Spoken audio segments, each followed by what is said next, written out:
Hello, hello, hello, everyone. Good afternoon, or good morning, depending on where you are in the world. Speaking of where you are in the world, I am in Sicily right now, and I'm sick, so please forgive me. So I'm co-hosting this with Gil Ramos, who is an amazing superstar, and I'm so glad to be co-hosting this with him. But I want to remind you guys that this is a mastermind. This isn't a lecture by Gil and I. We are here to help facilitate a conversation, to help you guys self-discover and share your best strategies, right? Because you guys are out there doing buyer consultations every single day. And you guys are out there closing transactions and you are seeing what's working and what's not working. So I want you to start thinking about, as Gil and I kind of kick this off with some announcements and things, what your questions are around running an effective buyer consultation. And also what is one or two things that you've been doing in your last few consultations that has been going really, really well. Right. So start thinking about what's working and what's not working and start jotting those notes down because I think to make these calls great, you guys need to be able to, share your ideas and your strategies so that the other members of the Global Alliance, other members on this call can learn from it. So, hey, Gil, how are you? Jacked up, jacked up. I get giddy about these things. I don't know if you guys know, but what I love to do is to share, right? And I feel like I go to a lot of events, I go to a lot of masterminds, I go to a lot of trainings, a lot of all these things, and I feel like people are just talking to me without telling me truths.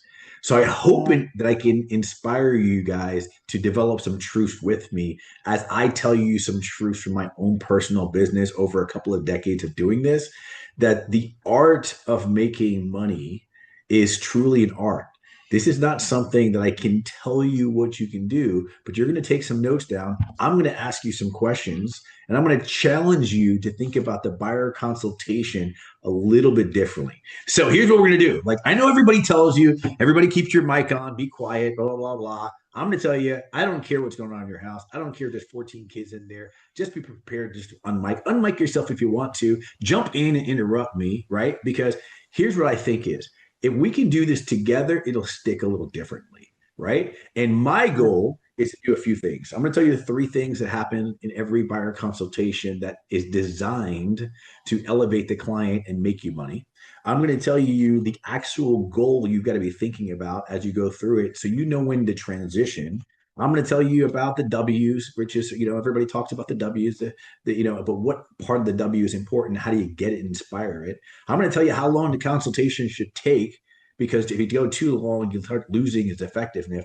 And most importantly, because it's just who I am, I'm going to teach you guys have conviction to get the money you deserve on this deal because you make your money in that consultation, not when you show them the home, right? So you don't make money while you show homes. In fact, I don't even allow people to show homes. We'll talk about that in a different topic. We make our decisions those days. But anyway, so let me ask you guys a question. You guys ready? Denzel, Misty, Zarel, Oscar. Let me hear you guys. What do you guys think a buyer consultation is? Let's just start off with that, and I'm going to give you my framework, and it'll probably complement some of the things or give you something to think about. Somebody just shout out. Just tell me, what do you think a buyer consultation is? I treat it as a strategic strategy session with a buyer, not just a casual conversation. Yeah, definitely not casual. Strategic. I love that. What else? Somebody else.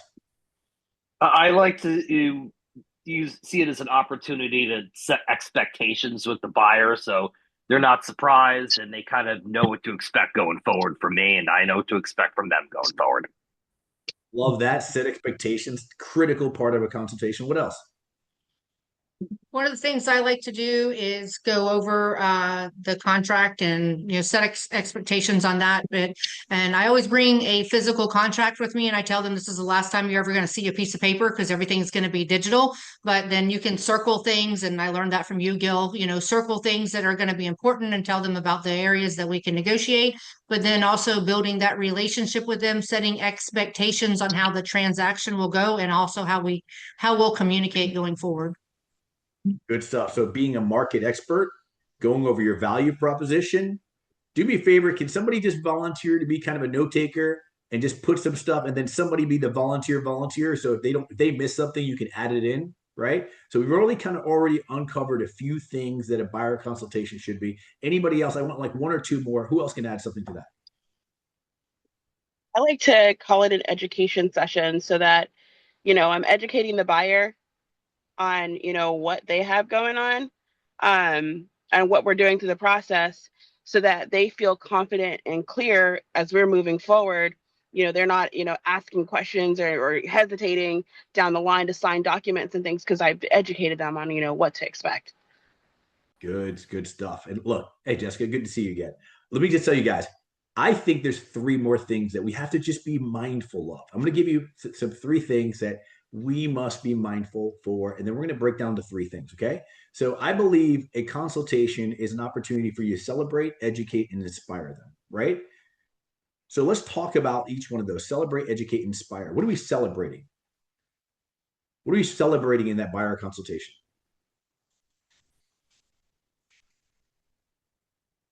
Oh, We're buying a house. Buying a house, yeah. Like that was the easy one. They get harder from here out, guys.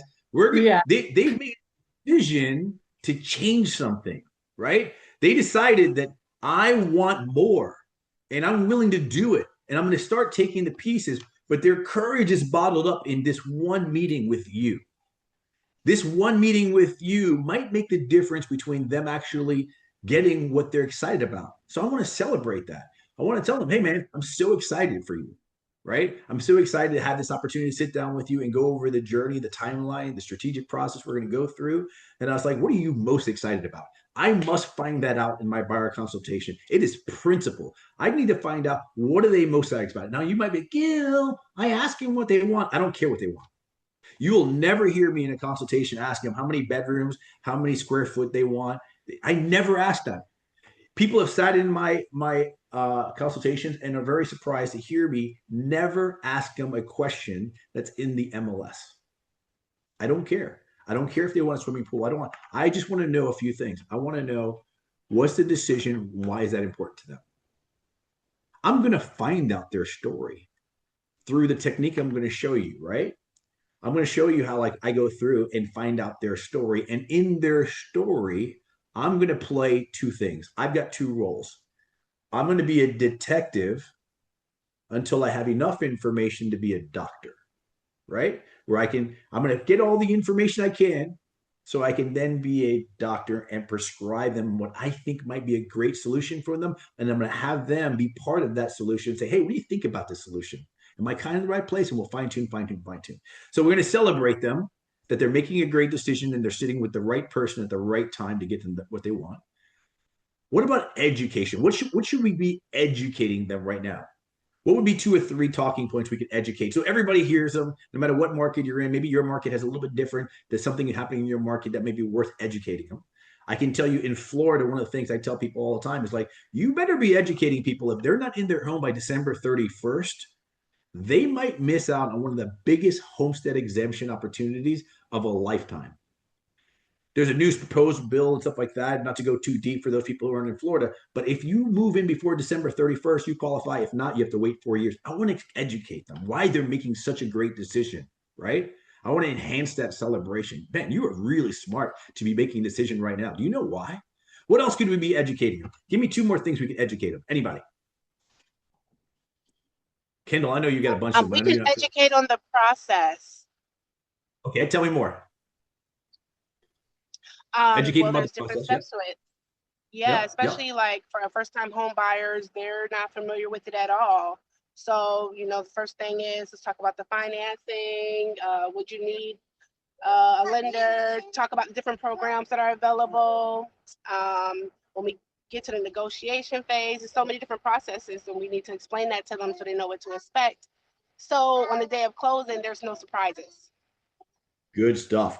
Anybody else? And I'll tell you my 3 things you must educate them on. So yeah, I was going to say, I like to kind of really depending on the community that they're looking in, let them know about, what type of homes are in the community or, how fast they move, the type of buyers that come, what type of market it is. So they know exactly who they're competing against. Good stuff. So you're going to tell them about the market, how fast the market's moving, like maybe even the pain of like not making a decision quickly and things of that nature. You're going to teach them that stuff. That's good stuff. What else? I The think process of going through the things that they're gonna need to know as far as how the order of it. Yeah. You know what? That's a really big one, Priscilla, because the truth of the matter is, if there's one thing I've learned about real estate is if they're not clear, they won't move forward. Right. Right. You guys, I'm sure you guys heard some variation of this expression, right? The confused mind does what? What does the confused mind do? Hesitates. It Nothing. hesitates. It does nothing. But a mind that is either certain, or it doesn't even have to be certain. If it can borrow your certainty, will make a decision. And I want to make sure you understand this. I don't have to teach them everything. I just need to convey to them that I am an expert and I'm going to guide them through this process with some certainty, and they can borrow mine. They can borrow my certainty, why I think this is a great time to buy, why I think, and by the way, I can tell you right now, I truly believe with zero hesitation, and I personally am trying to buy as many properties I can right now because I understand that these houses are going to double in the next 10 to 15 years. And I'm helping people build generational wealth. And I truly believe, as a son of a father who was the very first person who ever owned a home with the last name Ramos, and how that changed our destiny forever. My father bought a house for $35,000 almost 30 years ago. And before that, no person in my entire bloodline even owned a home that we were even aware of. And now, not only does my father own multiple homes, I own multiple homes, but all my brothers own multiple homes. My kids own multiple homes. My nieces and nephews own multiple homes. So my father made the decision to become a homeowner. And I share my testimony on every buyer consultation as to why they're making such a great decision. So here's the deal. In your education period, we're going to celebrate, educate, inspire. In the education, and it's important to tell them all the things you guys mentioned. I just want to add these three things you should educate them. How are you going to get them the best property? How are you going to win the best price? And how are you going to get them the best protection? And I would ask them, hey, listen, I'd like to go over how I get people the best property for the best price for the best protection. If there was one of those three that you think might be the most important to you, which one would it be? I'd love to share with you how I get people the best property for the best price with the best protection. If there's one of those that rings your bell, which one would it be? So I can start there. And you'd be like, Gil, like, how do we get them the best property, best price, best price? Let me just go through real quick little snippets on this. Best property. There might be 15,000 homes on the market, and I'm going to scour the market. And some of you guys don't take advantage of like what you do. Like, you go through and you filter and you filter and you filter and you filter and filter and you present. You present and then you test them, and then you get some feedback, and then we go out there and make a decision. We went through 16,000 homes to 1,600 homes to 500 homes to 100 homes to 15 homes. And let's be real.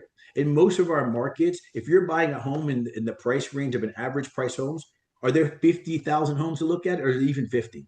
There's probably 10 homes at best that you're going to be able to show anyway. And we're going to go through and make some decisions and break those down and break those down and break those down. They should have the feeling that because they're working with you, they got to see all 50,000 homes, right? So we're going to choose the best property because we're going to make that decision together. We're going to look at not only those homes that are on the market, but off the market that are potential pocket listings, that are on Zen lists, that are homes that just went on the market and then failed, expired markets, ones that are by FSBOs. We're going to look at all those properties.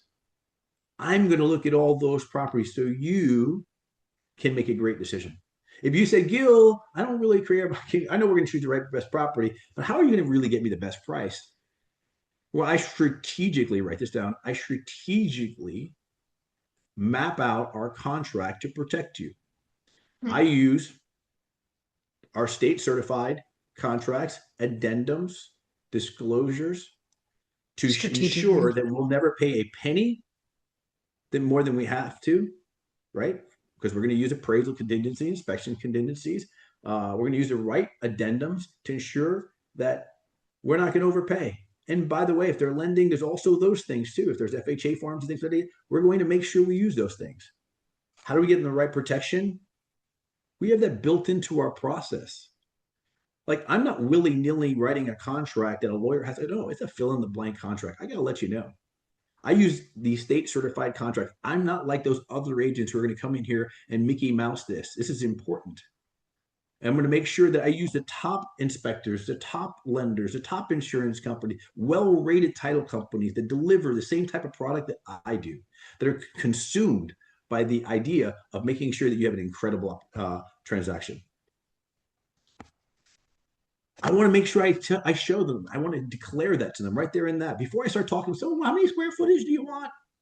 Do you want to be east or west? And you might be asking these questions. I'm not making fun of you. At some point, those information, it needs to be there. But if you were listening to a Russell Brunson type of speech where we're trying to articulate our value, do we articulate our value before we tell them how much it's worth?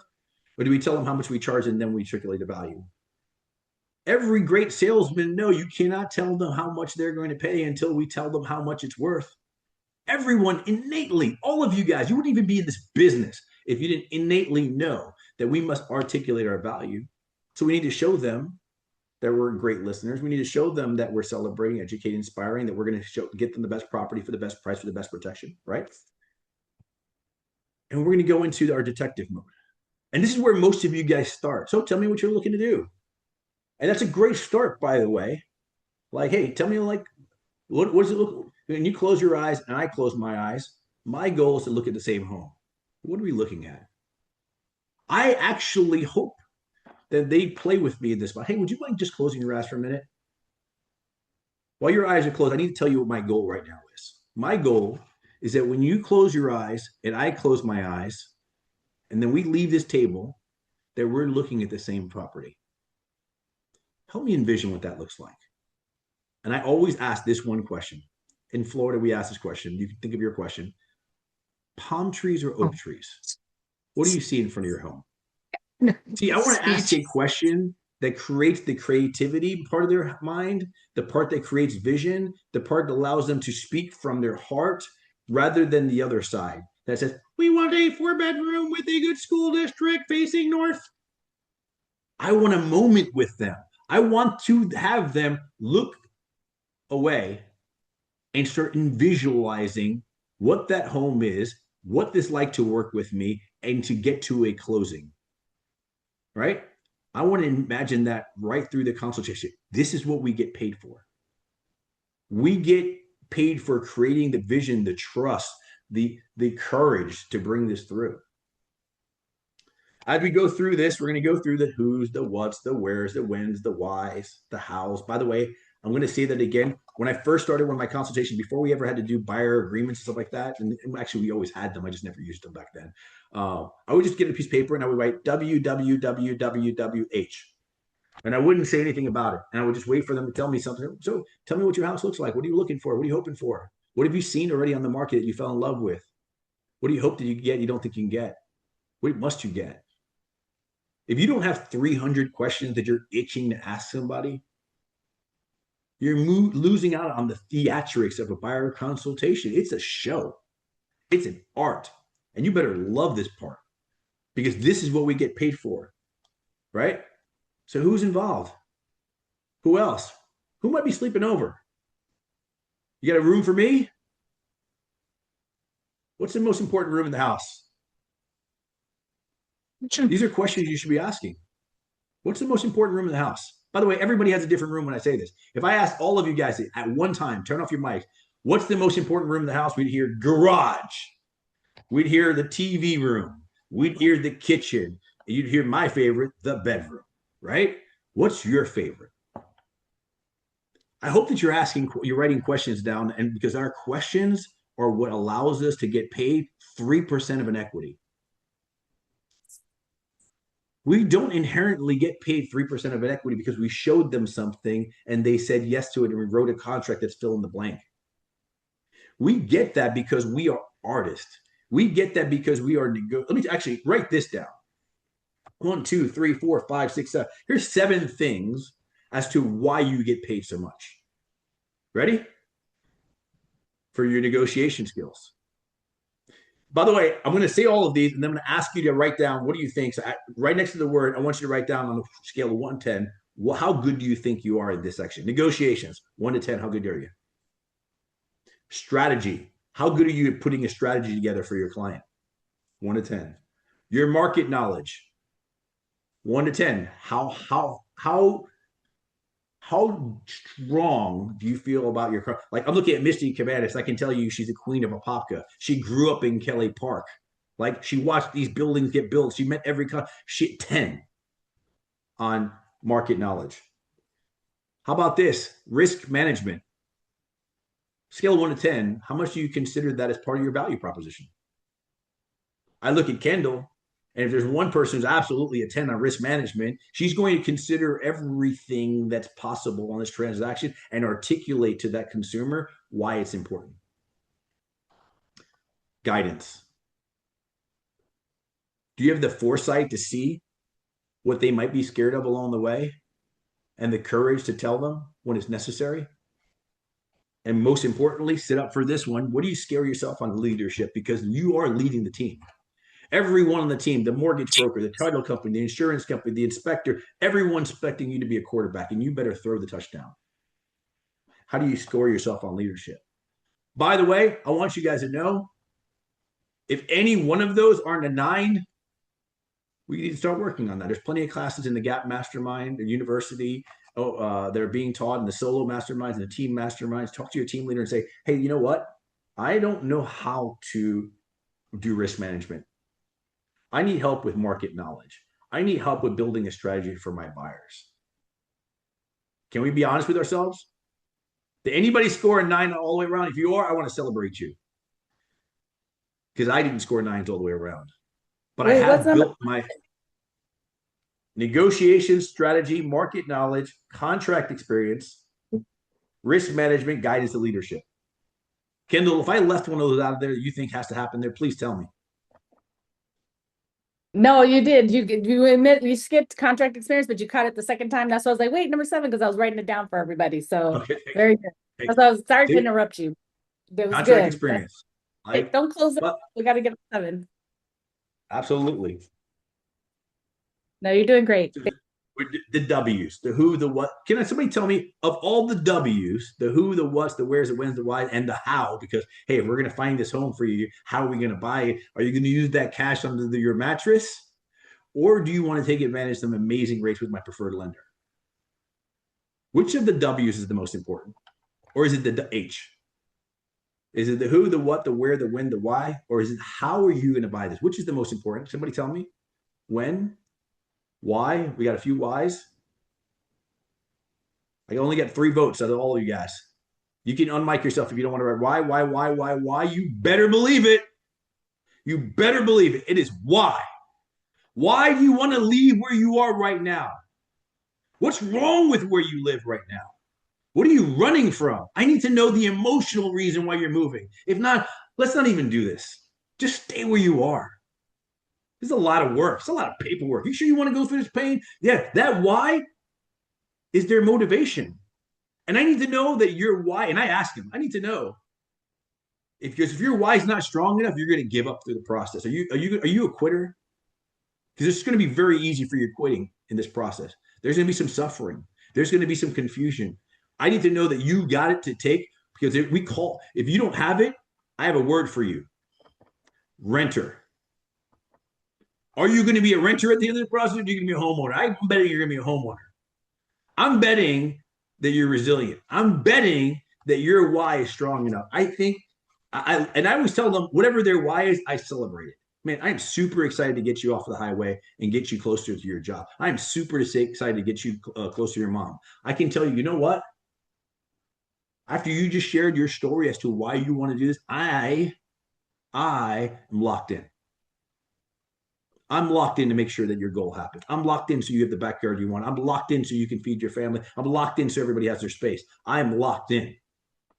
I love that. I'm going to make it my personal commitment to make sure you get that. It's not square footage. It's not bedrooms. It's that. Whatever that why is, you write that down and you frame it. It's the most important part you figure out in the consultation. All right, we're getting wrapped up here. But all along these highs, just like every Mariah Carey song, there's this thing where she gets to that high notes. In that spot, there's a little bit of buildup for it. We got to get to the truth. I got to make sure that their conviction matches reality. I got to make sure that in my buyer consultation, I, as the strategist, make sure that this can work. Does the numbers you're telling me make sense? Is the value that you're looking for? What else are you willing to go all on this? Hey, look, just out of curiosity, like if what you're asking for isn't available at the price range, what are you willing to do? You were approved for $600,000. What you're looking for sounds like $750,000. Should we wait another year, or can you come up with a difference? And if you are, how are you going to do it? And I don't have to have that conversation with everybody, but there are some people that come to you with unrealistic expectations, right? And why even talk about how much I'm going to get paid if I know I can't get paid? Like, it's important that we have the courage to tell them, hey, listen, here's the truth about what's going in the market. It is not easy to make a deal happen. Rates are not favorable right now, but it is worth it. Because I would trade on any day two things. I'd rather pay 7% than 100% because that's what renters pay. All their money goes to nothing, right? The average interest rate of a renter is 100%. I would trade that all day long. And I would trade my 7% for 100% because that's what happens every 10, 15 years. The market doubles. And if you don't think that the market doubles every 10, 15, go ask your grandpa. Go ask your grandma who bought a house if they're still alive. Ask your mom or dad if they bought a house if they're still alive. Because how much did they pay for their house originally? My father bought a house on the worst day in the market. I bought a house on the worst day in the market too. And I was like, and those houses have doubled and tripled already. Money makes more money over time. Okay? So I need to make sure that if we're going to talk about some money, that I actually have an opportunity to make that money with them. So let's talk about something most agents don't ever talk about. And we're back to unmic time. How do you choose your commission? How do you decide what you're going to write on that piece of paper, your buyer brokerage agreement? How do you decide that? What I'm So I'm going to worth? be honest with you. How do you decide that? It's an interesting question, isn't it? My experience, my knowledge, my 100% success on finding a home fast. No, Chris, you're not hearing my question. How do you determine You're telling me how you value your commission. How do you decide what to charge the individual person? I'm sure there's sometimes you charge different amounts, right? Yes. Okay. How do you decide who you're going to charge what? Let's just have an honest conversation. And I want to have an honest conversation who can talk out loud our thoughts. If it's okay, this is a good one. I do this a lot. It's the buyer's realistic into purchasing. If a person is not realistic, I either don't take them because I don't like wasting my time. But if hypothetically we could say numbers because we're all EXP, if they want a reasonable price home, very serious, and do everything, I'm willing to discount my full commission that I normally get for 4 down to 3 because I know if I show them 2 homes, I'm done. And sometimes I know everyone loves Chris. If my commission is 4 and they find a home that they love and we're short a small amount, I'll lower my commission to show skin in my game just to wrap it up. People say, why you lower your commission? Because I sold a house in 1 day. Let's not get too ahead. We're sitting there writing our agreement for us. And Chris, I love your answer because your answer actually said a piece of what I want to share with you. I just don't want to give it away just yet. Someone else tell me how you decide whether you charge 1, 2, 3, 4, 5, or 10. How do you decide that?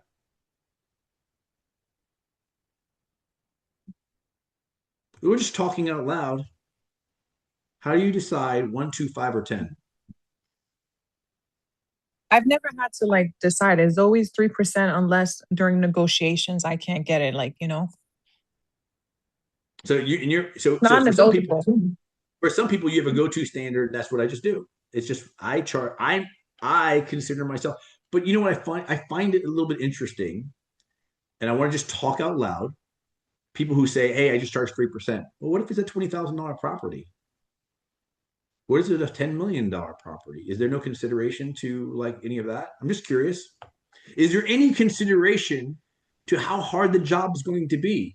Every profession that I've ever seen, whether it was my wife when she was an attorney or the plumber that fixed the office, says, I'm going to charge you based on how hard the work is. Exactly. Anybody consider that? 100%. By the way, I should probably also tell you, and I'm very vocal with my clients, I also charge you whether I like you or not. Well, If we'll you work were with you. difficult with me, I'm going to charge you more. You're going to be difficult with me. If you are, I got to charge you the difficult fee. And I play with this. You guys are sometimes a little too serious about your consultation in how much you charge. But I do want you guys to start thinking that it's not a one size fits all. 1, 2, 5, or 10, whatever number you're going to choose, whether it's a standard. I want you to consider how hard the work is. And Chris, you almost said it for me, right? You were like, am I going to get 5 homes for this person? Or like, maybe I'll discount. We don't discount. That's not a word we use, right? You make a decision about your business and that's what it is. Okay? The word discount, that's in the tire business.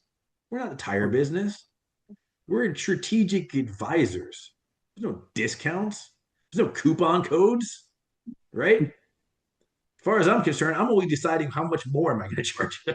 That's how I feel, right? So I just want to bring that up for conversation. I'm not telling you what to charge, but I'm telling you you're probably undervaluing if you're not. By the way, if you're scoring yourself 9s on negotiation strategy, market knowledge, contract expertise, risk management, guidance, then act like it. If you put Gil, can I say something? Please do.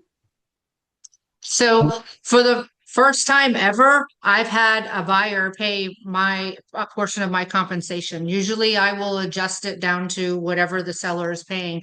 And I stuck my ground. My buyer's agreement was at 3%, and I got the seller up, and then the buyer also paid as well. And I stuck at my 3%.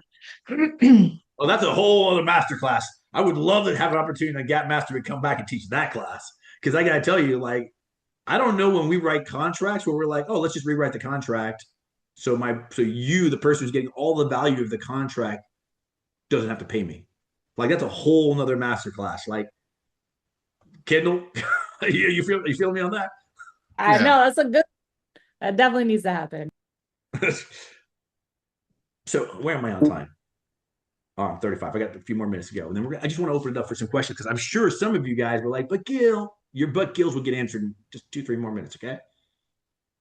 So then I'm going to tell them exactly what we're going to do, how we're going to do it, and what we're agreeing to. I take my notes right there on my buyer brokerage agreement, right there. I want them to see this form the entire time.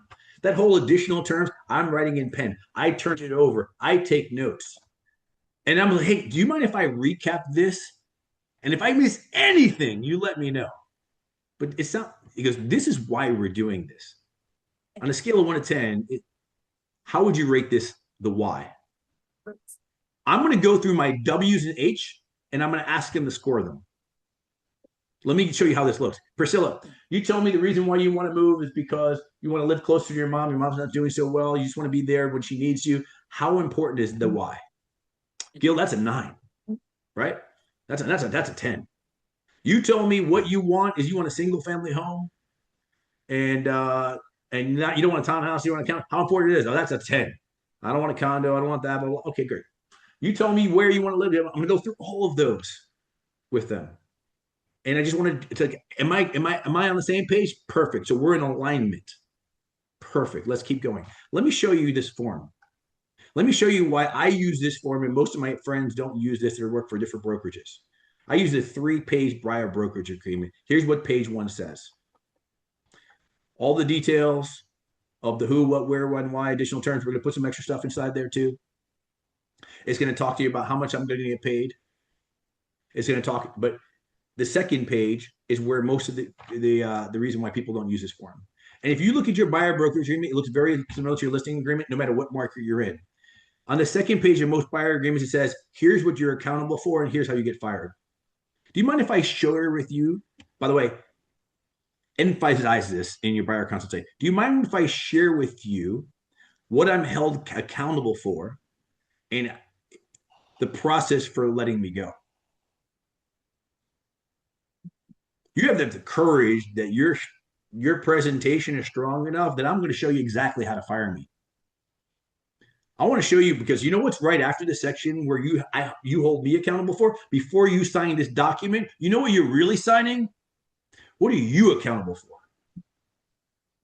What are you responsible in this buyer agreement?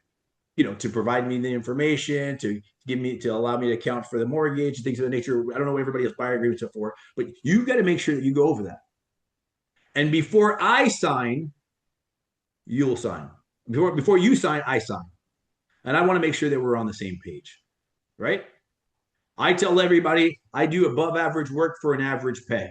I enjoy doing more, so you don't have to pay me that, right? And then I tell them what I'm going to get charged them, whether it's 4% or 5%, and that's what I do I'm in the business for so long right now. I feel like if you can't pay me 5%, totally cool, find somebody else. That's what I do. But I tell them, hey, listen, here's my goal. My goal is to make that as little as possible. So if I charge you 4% because you're in my I like me club, I'm going to try to get all 4% paid by the seller. If not, you'll just pay whatever the difference is. I guarantee it'll be more than half. Okay? Why are you paying me that? For my negotiation skills, strategy skills, my market knowledge, my contract experience, my risk management, my guidance, my leadership. You better be able to articulate that. You better be strong at that. And by the way, if you're great at this, you'll be great at listing agreements, because it's almost identical, the process of my listing agreement. When I'm doing my consultation, when I'm talking about my value proposition, I'm going to articulate my value to a point where we're way up here and they're asking themselves, gosh, can I even afford this guy? I want them to feel different when they're working with me. I want to let them know, hey, listen, you can go work with somebody else and they might be faster, right? But you're not going to get the quality. You're not going to get the expertise. You're not going to get the negotiation skills. Listen, I've been in this business for a while. I've read a lot of books. I've made it my point to make sure that I can execute every penny, every nickel, every dime, every quarter, every Bitcoin possible on this deal. And I'm really good at what I do.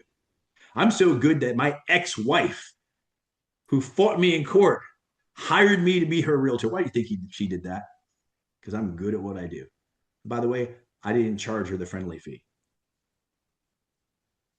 I tell everybody my story. It's part of the game. It's part of the game. So, all right. Now we're at the part where we all talk about, like, hey, what are your thoughts? What did you learn? What are you thinking differently? What did you not include in your consultation that we have to include now?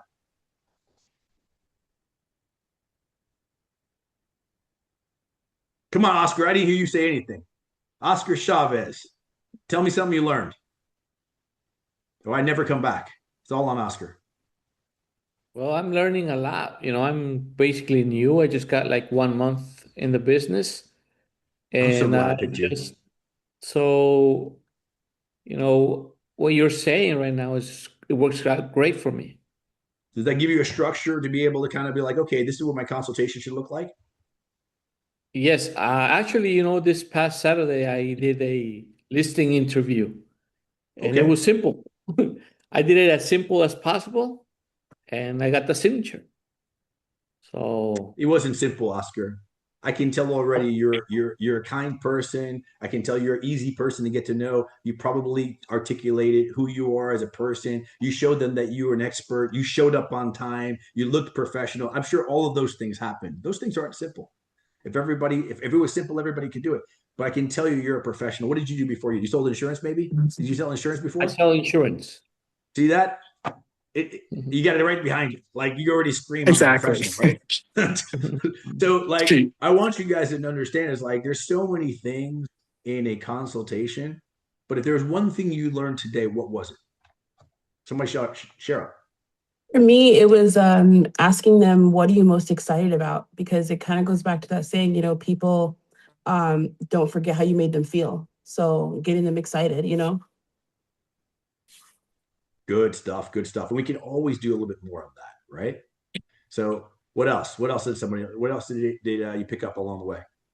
Mine was, go ahead. Okay, I'll speak. For me was to focus on the why. To be sometimes we take like 2 months, 3 months looking for a home and then they forget about why they're buying a home. So I think to be very important, like remember when we speak your why, let's go back to that. And they're like, oh yeah, this is the reason that I'm buying a home. I met you last week on the attractors call, right? Yes, Can I yes. tell you something? And I want you. Uh-huh. I'm gonna say it very direct. Okay, so I want you first off. Whenever I speak to anyone, I got you on a spotlight. Just know I always say things with love. Okay, but you just said something to me that if you were on my team, they would be like, "Ooh, she did not just say that. She did not just say that she's showing buyers for 4 to 5 months." You did not say that. Let me just, can everybody listen? Zero, come back on the screen. Come back to me. Come back to me. Whoever's in I'm here, charge I'm of that, here. bring her back. Um, I want you to look me in the eyes. If you have a buyer and you don't have them under contract in less than 7 days, it's your fault. It's your fault. Something went wrong in the buyer consultation. It's your Mm-hmm. job to make them feel comfortable that they can make a decision in under 7 days. There's not that many homes to see. And if they're going back and forth on that, it was because we didn't get them certain. So I want you to think Mm-hmm. about where's that process. And I can tell you, like, I used to make this mistake all the time. One of the things I was doing was I was way too friendly. I brought food, we made it fun. They're like, and it was like, oh, don't worry, Bijo. If we don't find it this week, we'll just go again next Saturday. And I was like, I don't want to go again next Saturday. Right. So I want you to think about, like, are we asking them to make a decision? One thing I ask everybody, Zadel, is when they come out to take a look at homes. And by the way, I just did this. I just put a person under contract. I don't do as many sales as I used to, but I put them under contract. I was like, hey, are you ready to make a decision today? Tell me why we're making a decision today. I know why, but I want to hear you say it. Because we're not going to tolerate living in that apartment complex one day more. We're never going to pay somebody a deposit. We're never going to let them rent their rates again. We're never going to have to listen to someone banging against the doors. We're never going to do that again. It all ends today. Today is decision day. I'm excited for you. I'm so excited with you. Like, honestly, no one's going to be able to charge you 100% interest anymore. You're going to save like 90, 93, 94% interest. I'm excited that your kids and kids and kids are now going to learn generational wealth because you had the courage to make a decision today. Are you excited? I'm excited. That's how we set up a home tour. We set up a home tour. We do not show homes. We make decision days. By the way, I love to teach my customers, we do not look at homes on Saturdays. Only rookies show on Saturdays. Now you're like, you're calling me a rookie. Just hear me out. I believe people make decisions during the work week. You're going to take the day off from work because here's why. And I have to educate them. Hey, listen, if I send an offer on a Saturday, when do you think the seller is going to get back to me? On Saturday afternoon when they're at their barbecue? No, they're going to make me wait till Monday. You know what almost always happens on Monday? Oh, we got another offer over the weekend. We're in a multiple offer situation.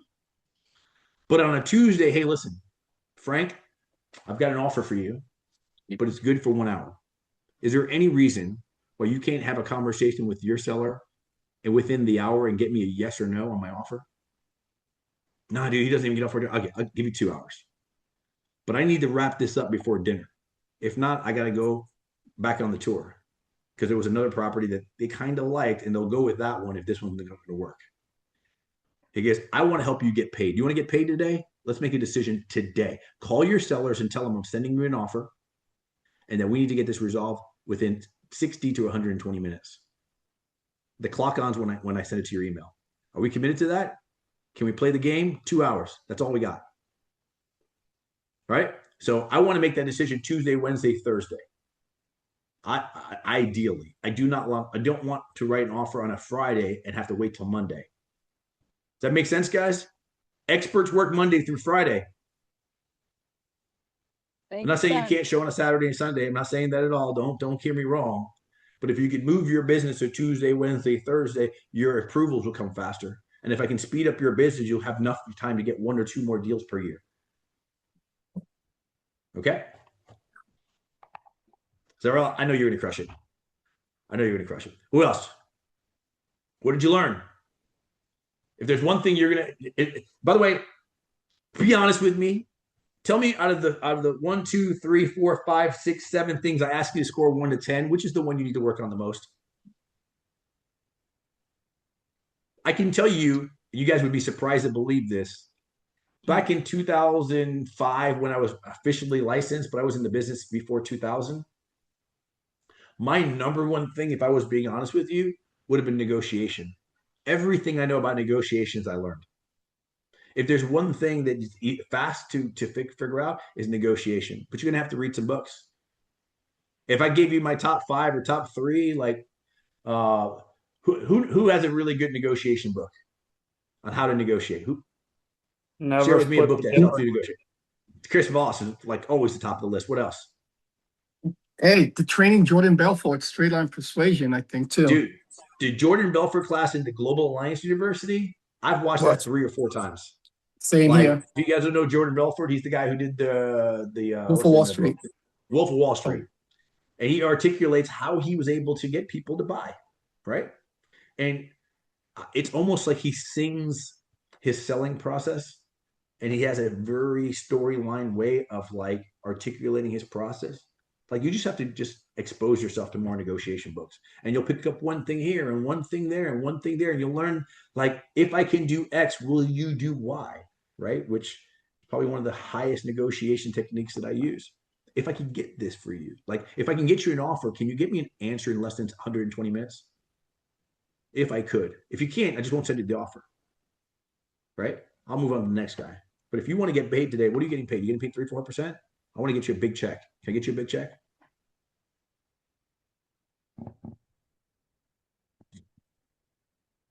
I wanted to To add Global something. Alliance University. Go ahead.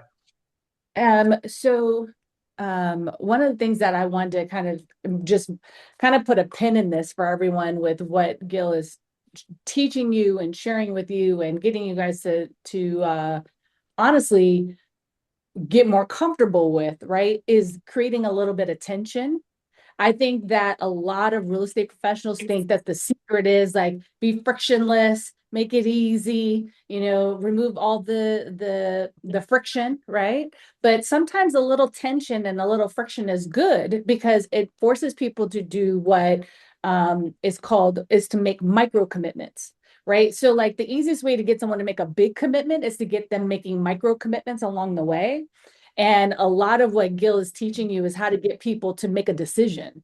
And that is like truly from like my little strategic brain, like, because I've been thinking about all things strategy very hyper recently. I'm about to do a blog and a whole post about it, like all this, some strategic moves that many people are missing in their business and why it's holding their business up.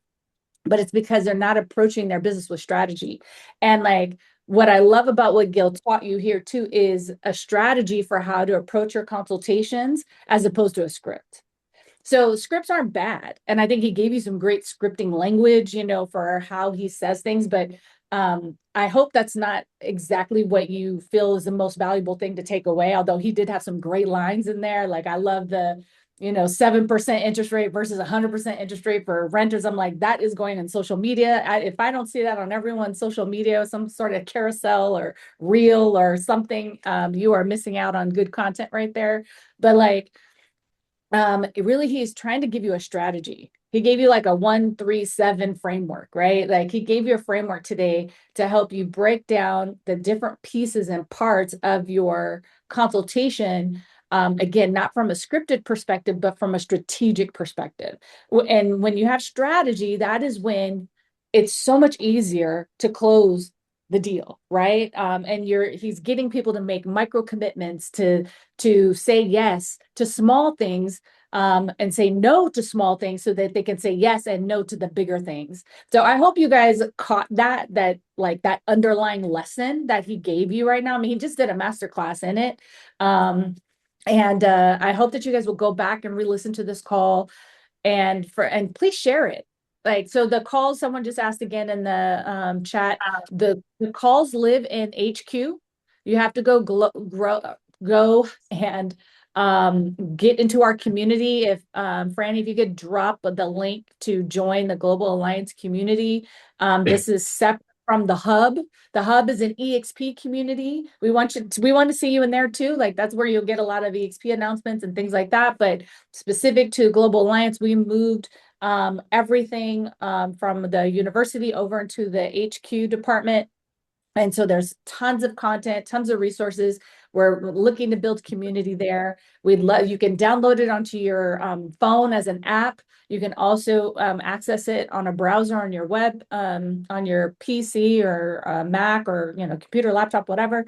But definitely get connected with the past material as well as the current material. So I want to kind of end this with some announcements and some different things. So first, if we can just show some love to Gil for leading not just the call, but by example today. I just really I think he deserves so much love, but he crushed this. This was so good, so fire. And this was a masterclass. And thank you, Gil, for the knowledge you shared, the information, the strategy, the perspective, the examples. Bravo, friend, bravo. Thank you for putting this together. Like, you've elevated the GAP Mastermind to a level. I love getting out here and listening to the song. I love the fact that you're such a professional and you put this together to make sure that everyone has a place to invite someone to kind of learn more about their craft. And that's the whole game, like, to grow. Growth, action, production. There's a reason why growth is required first, right? You've got to grow. You've got a list of things that you yourself rated. Like, make it a point that, you know what, I'm going to go listen to YouTube. I'm going to go read a book. I'm going to go to that build cruise. Yeah. Who got a closing in the last 30 days? Raise your hand if you had a closing in the last 30 days. Take a piece of that chunk and grow. Go to the build cruise. Build cruise. What's the website? buildatsea.com. Buildatsea.com. Just go out there and get yourself a ticket. I'll be there. I'm speaking. I'll be there. I'm speaking. Yes. You'll be there. So, Veronica yeah. will be there. Thank you so much. This was amazing. Very, very helpful and effective. Oh, good. So, thank you for the love, and thank you, Gil, for showing up today and just being so organized and structured. And with me being sick, it was just so helpful that you, just you're a superstar and a pro. So thank you. So a couple of things Gil mentioned, Build at Sea. I'd love to see in the chat if you have got your ticket, you booked your room. I know I have. We're going. Who else is going? So that people can feel comfortable and confident. Yes, I see some hands raised. So raise your hands in the chat. Give some love. Whatever it is. Tampa Bay is going. Yes. So let's support Build at Sea. This is an opportunity for you to get educated while also vacation, while also create community, build community, get more connected. There's nothing. I have gotten the most out of my career by being in rooms, right? It's being in rooms with other leaders, with other people, and it's priceless. Truly priceless, what you'll get out of events like this. So make sure that you sign up for Build at Sea.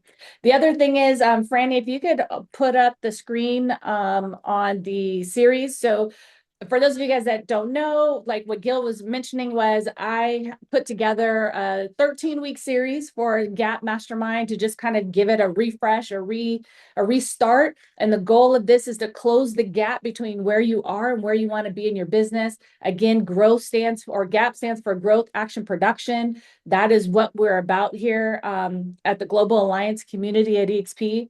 And so we're almost halfway. I can't even believe it. We're about halfway through our series here. Next week is another YEXP series. I believe I will be leading that one I will be in another country by then. So you'll have to come next week to see what new country I'm in, and hopefully I don't have any issues with Wi-Fi and stuff like that. So, but we're going to be doing YXP. We're going to be interviewing a couple of agents. If you are new to EXP, send me a message. I'd love to interview you and ask you a couple of questions about why you decided to come to EXP. And then also, if you have been at EXP for a while and you are a lifer and you want to share your story about why EXP, I'd love to interview you next week. Just one or two questions to share with the audience about all the things that make this company great. So hit me up on chat, like if you could DM me on social media, or I would say in HQ. Hopefully I'll see it. I'll intend to look there and make sure Franny helps me out with that. But send me a message and let me know. You can send me an email as well. I'll throw my email in the chat to make it simple. But I just wanted to let you guys know what's coming up next week. So I have the YEXP, and then the week after that, I'm bringing in Bobby to talk about follow-up. Right. So we're going to talk about follow-up systems, because I am telling you, that is probably your biggest breakdown in your business. Is you probably don't need more leads. You probably just need better follow-up. And if you had better follow-up, you'd probably close 2 or 3 more transactions every year just by having a better follow-up. So super excited to have Bobby with me that week to talk about follow-up. Also, if you are a king or queen in follow-up and you've got some great systems and great strategies, again, share that with us and be prepared to come with those tips and questions and stuff like that. So the dates are on this, what is this called? This little screenshot. I don't know, what is this called? Like a Canva. I don't know. I'm sorry, guys. I'm I was sick. trying to zoom in, Kendall, but I can't see. I'm like blind. I'm like trying to zoom it in. No, Is there that's a way to okay. We zoom? post this in HQ as well. But next Monday is YXP is June 29th. And then the follow-up is the following Monday, July 6th. So it's the Monday after 4th of July. So thank you, Flyer. God, my brain, when you're sick, it just doesn't work the same. So please Yeah, forgive me. I was doing this since you're talking about stock next week. I'm going to tell you Yeah. guys, it's really important that you guys are part of the equity program. I'm a stock guy. I'm going to tell you that you're acquiring stock at a discounted price right now with the bonus, right? So, like, my philosophy is that, like home, stocks go up over time if it's a good quality company, right? And we are an exceptional company. And I think that we're going to blink and never see this stock price again. And I'm super excited about it. But like over a 10-year period, we're going to see a lot of people become a millionaire with our stock. So I want you guys to have your agent equity program so that you can like use that kind of built-in, like Brent Cove says, that built-in 401k portion in there, and start building equity while the shares are low. Like when the shares are $25 and you get a $200 bonus because you did your first year, your first deal at EXP for the year, like you're going to get 10 shares, but at 5 you get 20 something shares. So like the game is getting as many shares, and over a 10-year period, if you've got 50,000 shares and the stock goes to $20, you're a millionaire. Like, and honestly, like a lot of people in EXP have seen that already happen, and I want you to see it right now, where we have this economics where we can get the stock first. It's like you're cheating, right? So like you can get way more stock right now while the market's a little bit depressed on everybody, whether you're Rocket Mortgage or your Taylor, like all of their stocks. But once the rates go down, you watch how we become friendly again to the stock market. When rates go down, I mean, I've been watching stocks for forever. When rates go down and everybody's like, oh, I want to put money in the stock, we're the first company they want to put money into. So I'm not a stock person, I'm not a financial advisor, lawyer, thing like that, but turn on your equity program and take advantage of one of the biggest things EXP offers you. All right. Oh yeah, that the And if I stock not be is, there next week. yeah, stock has been a benefit to me for sure. I'm an investor, and I do the 5% and get all the bonuses. And I've now been at EXP 3 years, so like my first year stuff is now unlocking, and I'm hitting all my timelines and queues, so that's been really good. But anyway, I'm going to wrap this up because it's time. But I appreciate you guys all for being here. Thank you. I hope you guys are loving the new content and strategy and the concepts and how we're doing this. I hope you guys are getting a lot of value out of it. And I can't wait to see you guys next week. I should be feeling better by then, God willing. Say a little prayer for me. If you don't mind, I could use the prayers. But thank you again, Gil. Thank you, Global Alliance family. And of course, love to EXP. And thank you guys. Appreciate you. Have an amazing week. Go sell some houses and continue to close the gap between where you are and where you want to be. And we'll see you next week. Have a good one. Bye. Take care. Be well.